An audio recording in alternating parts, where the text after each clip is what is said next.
Et si tout ce qu'on savait sur le bonheur était en fait complètement faux? Est-ce que tu crois que le bonheur, c'est plus de repos, alors qu'en fait c'est l'inverse, c'est plus de travail? Tu sais que tu vas découvrir que ceux qui travaillent le plus, c'est ceux qui sont le plus heureux, et pas l'inverse. Je suis en train de lire actuellement le livre Flow. C'est fait par un mec qui a cherché pendant 40 ans sur le sujet du bonheur. Et voici les 8 critères qui font qu'une activité t'apporte du bonheur ou t'apporte à l'inverse du malheur. C'est pour ça que tu vas comprendre que le repos, c'est pas forcément synonyme de bonheur. Après avoir vu les 8, tu verras que ta vie et tes activités ne sont pas auront changé pour toujours, puisqu'en fait, tu vas pouvoir découvrir une autre facette de ta vie. Et moi, c'est exactement ce qui m'est arrivé. Ça m'est arrivé, en fait, je travaille énormément avec l'IA, donc avec ChatGPT, Claude, énormément d'API d'IA. Et en fait, l'IA, comment ça fonctionne? On donne une instruction, et après on attend, après on doit lire le résultat, et après on doit l'améliorer, etc. C'est vraiment de l'itération constante. Et il y a vraiment ce moment de battement, pareil quand tu fais des images, des choses comme ça, où en fait tu es en train de travailler et d'un coup tu t'arrêtes. Euh, Ce moment, c'est ce qui transforme une activité plaisante, une activité de bonheur en une activité de dégoût, et une activité de, de désordre et de malheur. Pourquoi? Je m'illustre. Euh, En fait, pourquoi une activité de repos, c'est pas forcément une activité de plaisir, une activité de bonheur? On va prendre l'exemple de la télé. La télé, on se repose, ou même YouTube, ou même peu importe. C'est une activité où on se repose. Et donc on peut se dire que bon, bah, quand on se repose, c'est plaisant. Exemple, tu rentres le soir, tu es fatigué, euh, tu te poses devant la télé, tu es content. Et en fait là, qu'est-ce qu'on fait? On fait une grosse distinction entre le plaisir et la joie. Le plaisir, c'est ce qu'on a quand on a un soulagement. Un soulagement par rapport à une activité qui était mauvaise, à une sensation qui était mauvaise. Alors que la joie, c'est quelque chose qui va nous élever, qui va nous rendre plus complexes. Et en fait, la télé, c'est exactement ça. C'est exactement du plaisir. Comme la nourriture, c'est du plaisir. Ça va pas nous développer, ça va pas nous épanouir.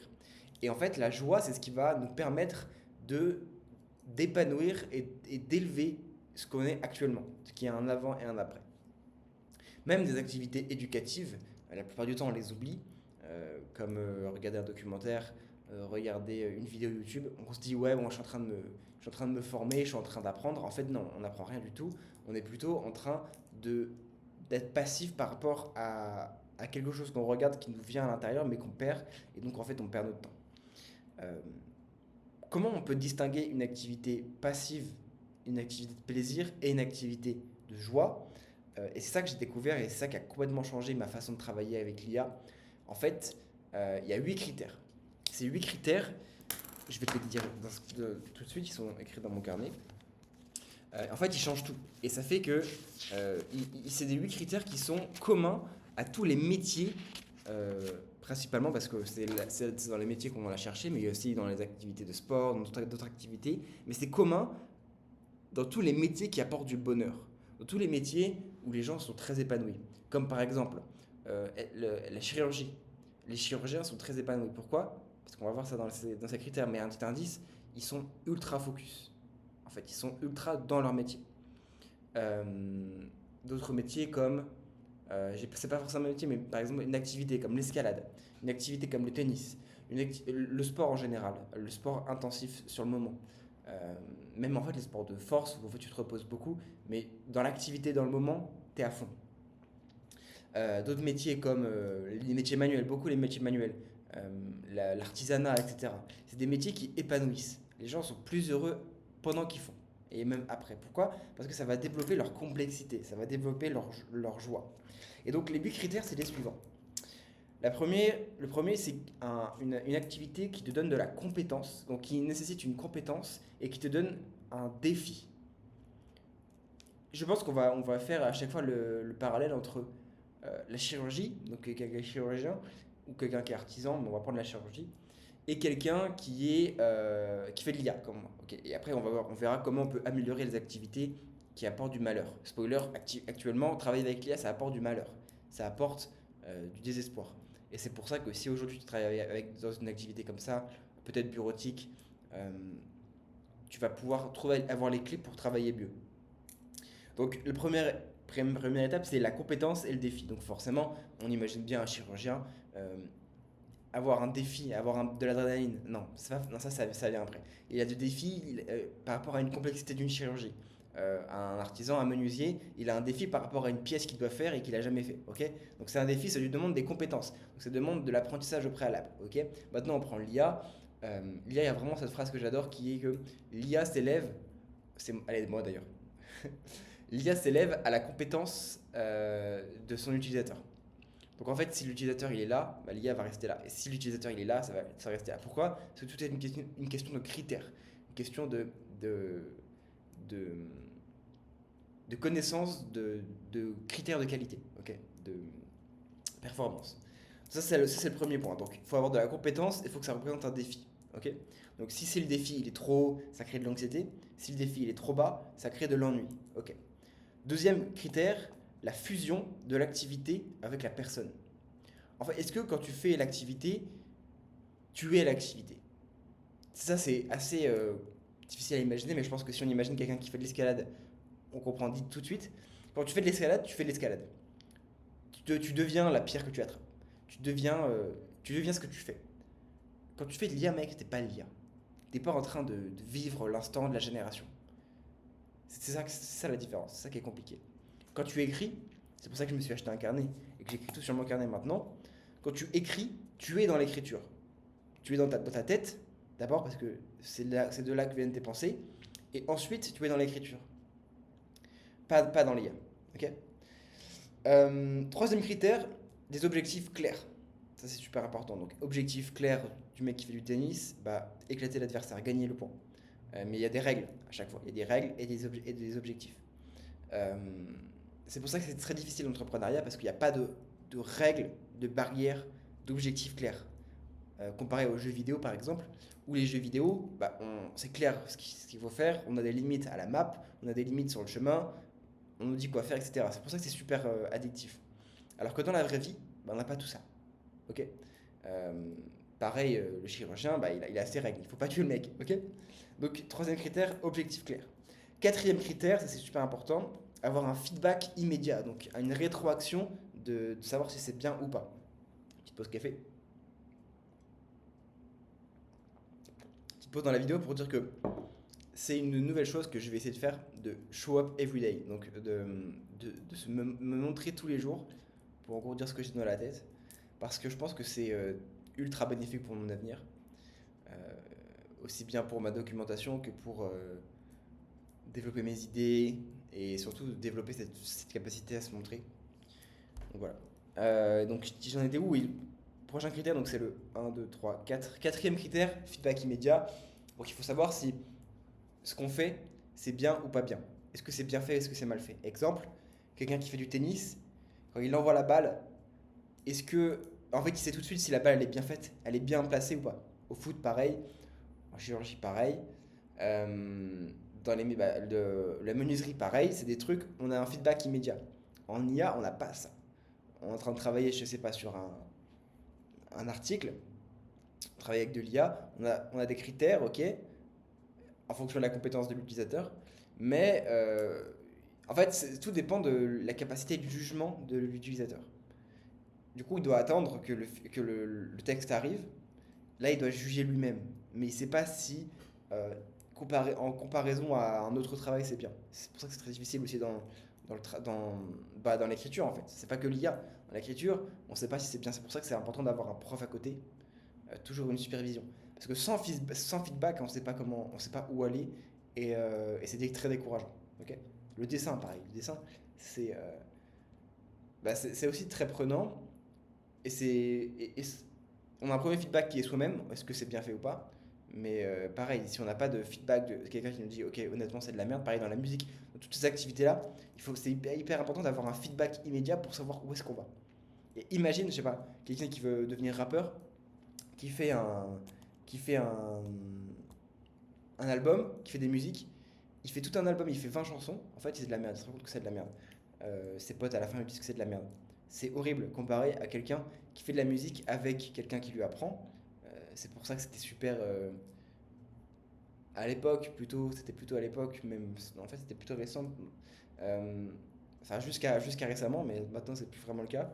Cette supervision élève-professeur constante avec un mentor qui te prend comme ça, ce qui permet le feedback, ça c'est génial. Ok, quatrième critère, feedback. Cinquième critère, aucune distraction. Ça c'est super important dans le sens où ça procure aucune distraction. Ça procure le fait de pouvoir se focus à 100% dessus. Quelqu'un qui dessine, il dessine. Moi par exemple, j'ai fait beaucoup de judo dans ma vie. Quand tu arrives sur le tatami, tu laisses tes problèmes à l'entrée du tatami, c'est ce qu'on disait tout le temps. En fait, tu laisses tes problèmes, tu laisses ta pensée, tu laisses tout ce que tu as dans ta tête, tous tes problèmes de ta vie à l'entrée de la salle. Parce que t'as pas le temps pour ça. Tu es tellement dedans que tu n'as aucune distraction. Tu es complètement dedans. Ok. Et donc ça, c'est aussi interne et externe. Tu n'as pas de distraction externe. Donc, par exemple, il y a cet exemple des gens des écrivains qui étaient tellement focus que le toit pouvait s'effondrer, qu'ils ne le verraient même pas en fait. Donc, pas de distraction externe et pas de distraction dans la tête. Ok. Cinquième critère, distraction. Sixième critère, disparition de l'ego. Ça, c'est aussi hyper important. Quand tu marches dans la rue et que tout le monde te regarde, tu te dis qu'il y a un problème. Tu te dis qu'est-ce que j'ai est-ce que j'ai une veste, est-ce que ma veste elle est mal faite, qu'est-ce qui se passe. Ok. Quand tu es dans une activité de bonheur, tu as cet ego qui disparaît. Tu te dis plus. En fait, tout le monde peut te regarder, tu t'en fous. C'est vraiment autre chose. Exemple, moi je faisais du drone FPV, beaucoup de drone FPV. Drone FPV, qu'est-ce que c'est? T'as un casque et tu vois ce que voit le drone et t'es vraiment dedans. Et ça, c'est vraiment une des sensations avec le plus de focus que j'ai eu de ma vie, donc de plus de flow. Euh, donc j'ai toutes les compétences, j'ai toutes les critères d'avant, donc objectif, feedback, fusion de l'activité et moi, évidemment, parce que je suis le drone, compétences plus défi, ok, c'est tout ça. Et du coup, celui-là, disparition de l'ego, si je m'éclate au sol, bah, je m'en fous, je recommence. Tu vois, je me dis pas, ah en fait je suis mauvais, ah en fait je suis pas fait pour ça, je n'ai rien à faire, je suis pas là pour ça. C'est même pas intentionnel que l'ego disparaisse, c'est vraiment naturel. T'es tellement dans du bonheur que l'ego disparaît. Ok. Septième critère, contrôle du danger, ça c'est super important. Et c'est pour ça que il y a autant de. C'est pour ça que ça peut pas arriver avec ChatGPT. J'ai oublié de faire le rapport avant, mais disparition de l'ego avec ChatGPT, t'es tout le temps constamment en train de te demander si c'est bien ou si c'est mal ce que tu fais. Est-ce que ChatGPT fait de la merde ou quoi? Et du coup, cette obligation de jugement te fait forcément ramener l'ego. Donc en fait, c'est pas possible euh, d'avoir en tout cas ce critère de bonheur dans cette activité, de travailler avec l'IA. Pareil, quand tu écris, une règle hyper importante quand on écrit, c'est de pouvoir écrire sans effacer. Parce qu'en fait, quand tu effaces, tu juges ce que tu es en train de faire et du coup, ça te paralyse. Alors que si tu arrives à écrire constamment, même sur l'ordi ou quoi, sans effacer, bah c'est là que tu développes des idées que tu penses. Et que surtout tu rentres dans cette activité de flow, de bonheur. Ok. Du coup, contrôle du danger, par contre, j'en étais là. Septième activité, septième critère. Ça, c'est par exemple quand tu fais de l'escalade, quand tu fais une activité dangereuse, bah forcément, les chirurgiens par exemple, forcément là, tu es encore plus focus, encore plus dans l'activité, encore plus dans le, dans le truc en fait. Et donc, t'es encore plus dans le bonheur, t'es encore plus dans l'instant présent. Euh, un chirurgien, il n'a pas le droit à l'erreur. Un mec qui fait de l'escalade, après ça dépend mais s'il est attaché ou pas, mais encore plus les mecs qui font comment ça s'appelle, free solo, euh, les mecs là, ils ont pas le droit à l'erreur. T'imagines le niveau de bonheur qu'il doit ressentir? Il a pas de stress, il a pas d'ego, il a pas de stress, il a du feedback immédiat, il a des objectifs clairs, il a une fusion entre lui et l'activité, littéralement, parce qu'en fait, il est dans le danger constant. Mais c'est pas le fait d'être dans le danger, c'est pas pour l'adrénaline qui kiffe ça. C'est pour le contrôle du danger. Le contrôle de, ok, ça pourrait mal se passer, mais je suis littéralement en contrôle avec ce qui se passe. Et ça procure un bonheur immense. Et je pense que ma théorie, c'est un peu la même chose avec, par exemple, les relations amoureuses. Quand on est en contrôle de la relation, ça procure une sensation de, ouais, je sais pas si c'est du bonheur, mais au moins du plaisir, de ok, je suis en contrôle avec ça. Tu vois, c'est vraiment autre chose que dans le danger, mais dans le danger de l'activité même, c'est vraiment hyper flagrant. avec l'IA, tu n'as aucun danger. Tu peux recommencer à l'infini. Tu n'as aucun enjeu en fait. Ça, c'est vraiment un problème aussi.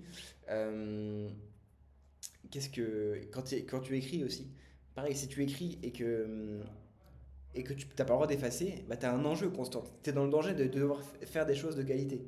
Bam, tu es dans le flow, t'es dans le bonheur. Ok. Du coup, voilà. Et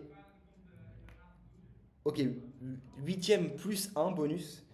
Huitième, c'est la perception du temps qui disparaît. Donc en fait, la perception du temps, elle peut s'allonger ou elle peut aussi se rétrécir. Donc tu peux passer en fait, exemple, quand tu fais du gainage, tu as l'impression que les minutes, elles durent des heures. Et ben là, tu étais dans le flow, tu es littéralement dans l'activité même de la souffrance, ok. Et du coup, bah, tu as l'impression que ça dure des heures. Mais l'activité du temps se dilate. Le temps n'est plus le temps comme on peut l'imaginer. Et inversement, ça je pense qu'on l'a vécu tous dans une activité d'ultra concentration, le temps se raccourcit. On a l'impression qu'on a travaillé depuis 10 minutes alors qu'en fait ça fait 1 heure. Ok. Et enfin, bonus, et ça je pense que c'est la plus importante, l'activité est une fin en soi. L'activité, on l'a fait pour faire l'activité, pas pour un objectif plus grand. Et ça c'est super important. Le mec qui fait de l'escalade, il ne fait pas de l'escalade pour le moment où il est en haut. Le moment où il est en haut, c'est son objectif. Mais il fait surtout de l'escalade pour faire de l'escalade. Le mec qui fait de la chirurgie, pareil, il est dans l'activité. Le mec, et c'est pour ça que c'est super important, et c'est ça que j'ai mis en place avec l'IA, c'est qu'en fait c'est faire de l'IA pour faire de l'IA. Générer pour faire générer. Moi, j'adore raconter des histoires, j'adore euh, créer du storytelling, créer des structures de storytelling. J'adore lire aussi. Et ça m'a vraiment mis une claque quand je me suis dit, en fait, il faut vraiment que je fasse ces activités pour les faire. Et ça me procure beaucoup de plaisir, en fait, de le faire. Pareil pour le dessin. Quand quelqu'un il fait du dessin, il dessine pour dessiner. Il dessine pas pour le résultat. Évidemment, le résultat, c'est une récompense à la fin. Mais le gros de l'activité, ce qui va lui durer des heures, c'est le fait de dessiner. Et c'est ça qui kiffe. Et ça, c'est une grosse variante du bonheur. Ok, donc je récapitule tous les critères. Premier critère, que ce soit, il faut vraiment se poser la question si c'est de la joie ou si c'est du plaisir. Premier critère, compétence plus défi. Est-ce que ça te demande une compétence préalable? Est-ce que ça te demande un défi? Est-ce que le défi, il est trop bas et du coup il serait ennuyant? Est-ce qu'il est trop haut et du coup ça ferait de l'anxiété? Ou est-ce qu'il est au milieu et donc c'est parfait? Est-ce que tu es en fusion avec l'activité? Est-ce que l'activité a des objectifs et des règles claires? Est-ce que ça te donne du feedback immédiat? Est-ce que ça te procure le fait d'avoir aucune distraction interne et externe? Est-ce que ça te fait disparaître ton ego? Est-ce que tu as un contrôle du danger? Est-ce que du coup tu as un danger? Est-ce que tu te sens en contrôle avec le danger? Est-ce que tu as la perception du temps qui change? Et enfin, est-ce que c'est une fin en soi? Et voilà, c'est tout pour du coup ces 8 critères. C'est du coup 8 plus un bonus. J'espère que tu as pu remettre en question un petit peu toutes tes activités au quotidien et que tu comprends en fait maintenant pourquoi se reposer, c'est pas synonyme de bonheur parce que quand tu regardes la télé, tu n'as aucun de ces critères-là qui est littéralement répondu, c'est que du plaisir. Du coup, c'est pas du bonheur. Pareil, YouTube, c'est pas du bonheur. Euh, Pose-toi la question, quelle activité je pourrais être en bonheur? Et les gens, et ça a été prouvé par 1000 études, les gens les plus heureux sur Terre, c'est les gens qui font que des activités qui leur procurent du bonheur. Ils font que ça. Et quand ils rentrent le soir, ils se posent pas devant la télé avec une bière, ils se posent devant une activité qui va les mettre dans ce flow-là, dans cette activité-là, dans cet état-là. Et c'est ça le bonheur. Et en fait, la balance, c'est de trouver à chaque fois une activité qui va nous permettre de nous concentrer, de mettre des efforts, parce qu'il y a vraiment une partie d'effort, tout en nous permettant d'être adapté à notre niveau d'énergie actuel. Parce que c'est vrai qu'au fil de la journée, le niveau d'énergie descend, et donc forcément, plus ça descend, plus on a envie d'aller faire des activités passives. Sauf que c'est ces activités passives qui vont nous faire perdre notre vie, avoir des regrets. Donc, quelle activité, en fonction de ton niveau d'énergie, est adaptée pour pouvoir toujours être dans ces 8 critères? Ok. Du coup, pour ChatGPT, d'ailleurs, j'avais dit que j'en ferais, j'ai établi des règles. Enfin, j'ai dit ChatGPT, mais c'est lié en général, parce que moi, je travaille vraiment, travaille vraiment avec des systèmes. Donc, en fait, l'objectif, c'est d'avoir le meilleur système possible. Donc, en fait, c'est constamment de l'itération. En fait. C'est, ok, j'ai les résultats, est-ce que c'est bien, est-ce que c'est mal, et comment je pourrais faire mieux, etc. Donc, premier critère, aucune critique pendant que je fais. Ça, c'est difficile parce que ça demande de la compétence. Mais si j'arrive à le faire, c'est super. Pas d'ego. Donc, je me demande pas pourquoi je fais ça. Juste, je fais et je suis dans mon truc de ok, j'ai mon objectif de faire ça et je le fais, c'est tout. immersion totale, donc enchaîner le plus vite possible et en fait itérer, améliorer. En fait, c'est prendre de la hauteur. En fait. Au lieu d'être un écrivain, je suis littéralement un réalisateur, donc il y a besoin de faire plus et d'avoir une vision plus globale. Donc c'est ça, ça apporte de la compétence, du défi. Et du coup, il y a une immersion de, ok, au lieu de en fait écrire, je sais pas, écrire un dialogue, je vais écrire tout le film en entier. Et du coup, bah, je dois imaginer la lumière, je dois imaginer le plan, etc. Là, ça donne du défi, ça donne de l'excitation, ok? Ça demande de la compétence, et du coup, ça demande de l'immersion, parce que je suis dedans. Contrôle total. Donc, il faut que je sois en contrôle total, du coup, sur tout le projet. Écrire les critères de mes compétences. Donc, si par exemple, je vais écrire un western, eh ben, il faut que j'ai les critères du western qui soient respectés. Comme ça, je peux checker à chaque fois qu'il y a une génération, euh, comment je peux améliorer le système, etc. Euh, et enfin, écrire pour écrire. Et c'est pour ça que j'ai pris ce carnet, qui est d'ailleurs en magnifique cuir. Euh, Est-ce que, en fait, sortir du digital, vraiment avoir un combo digital réel qui va permettre